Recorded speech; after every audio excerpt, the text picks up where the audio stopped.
Assalamualaikum warahmatullahi wabarakatuh. Alhamdulillahirrabbilalamin. Wassalatu wassalamu ala ashrafil anbiya'i wal mursalin Sayyidina Muhammadin wa ala alihi wa sahbihi ajmain amma ba'du. Yang saya takdimi Kiai Haji Mutawakil Allah SHMM selaku pengasuh Pondok Pesantren Zainul Hasan Genggong. Yang saya hormati Bapak Dr. Abdul Aziz Wahab BA MAG selaku Rektor Universitas Islam Zainul Hasan Genggong. Yang saya hormati juga dosen pembimbing satu saya yakni Bapak Dr. Popi Rahman MPD, dan tak lupa pula dosen pembimbing dua saya yakni Ibu Lailatul Azizah SEMM. Dan yang saya cinta dan sayangi kedua orang tua saya yang telah mendukung saya sampai detik ini. Perkenalkan, nama saya Siti Musyarofah dari Prodi Ekonomi Syariah dengan NPM 22 1207 29 08 18 dari Universitas Islam Zainul Hasan Genggong.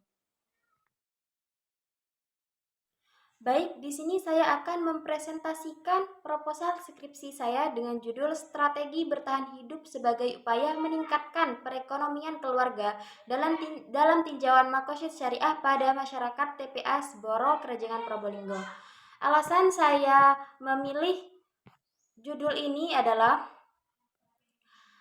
karena masyarakat TPA Sboro merupakan kelompok yang rentan memiliki strategi bertahan hidup unik. Penelitian ini penting karena tidak hanya melihat aspek ekonomi, tetapi juga dikaji menggunakan maqasid syariah untuk menilai kemaslahatan dan keberlanjutan kesejahteraan keluarga. Di sini saya akan menjelaskan bab 1 yakni latar belakang. Baik, pada penelitian ini saya mengangkat isu kemiskinan yang masih menjadi permasalahan utama di Indonesia, khususnya pada kelompok masyarakat marginal seperti yang berada di sekitar TPA Sboro. Meskipun secara data angka kemiskinan mengalami penurunan, namun pada kenyataannya masih terdapat ketimpangan akses terhadap pendidikan, kesehatan, dan juga kesempatan ekonomi. Hal ini menyebabkan sebagian masyarakat masih berada dalam kondisi rentan dan sulit keluar dari kemiskinan. Dalam kondisi tersebut, masyarakat mengembangkan berbagai strategi bertahan hidup untuk memenuhi kebutuhan sehari-hari. Strategi ini tidak hanya berupa upaya menambah pendapatan, tetapi juga mencangkup pengelolaan, pengeluaran, serta pemanfaatan hubungan sosial. Namun, strategi yang dilakukan tersebut seringkali hanya bersifat jangka pendek dan belum mampu memberikan peningkatan kesejahteraan secara berkelanjutan. Oleh karena itu, penelitian ini penting dilakukan untuk menganalisis bagaimana strategi bertahan hidup yang dilakukan masyarakat TPA, serta meninjau apakah strategi tersebut sudah sesuai dengan prinsip makosyid syariah dalam mewujudkan kemaslahatan dan peningkatan ekonomi keluarga.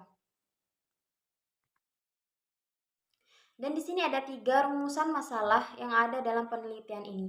Yang pertama adalah bagaimana kondisi lingkungan internal dan eksternal masyarakat TPA Sboro, Krajangan Probolinggo.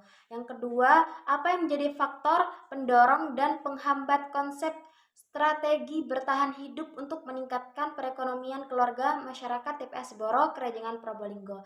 Dan yang ketiga, yang terakhir, yaitu sejauh mana efektivitas pengembangan pemanfaatan strategi bertahan hidup dalam peningkatan perekonomian keluarga yang ditinjau dari perspektif makosyid syariah.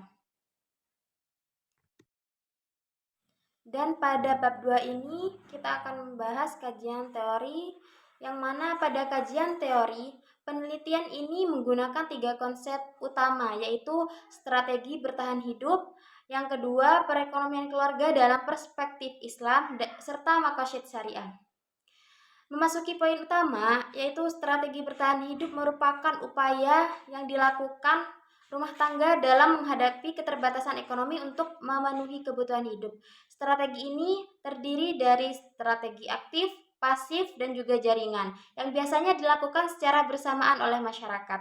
Dan memasuki poin kedua, yaitu perekonomian keluarga merupakan seluruh aktivitas ekonomi dalam rumah tangga yang bertujuan untuk memenuhi kebutuhan dasar dan menjaga keberlanjutan hidup dalam perspektif Islam. Aktivitas ekonomi harus berlandaskan prinsip halal, keadilan, dan keseimbangan. Dan adapun poin ketiga yaitu maqasid syariah yang digunakan sebagai dasar analisis dalam penelitian ini, yaitu untuk menilai apakah strategi yang dilakukan masyarakat sudah mampu mewujudkan kemaslahatan serta menjaga agama, jiwa, akal, keturunan, dan harta.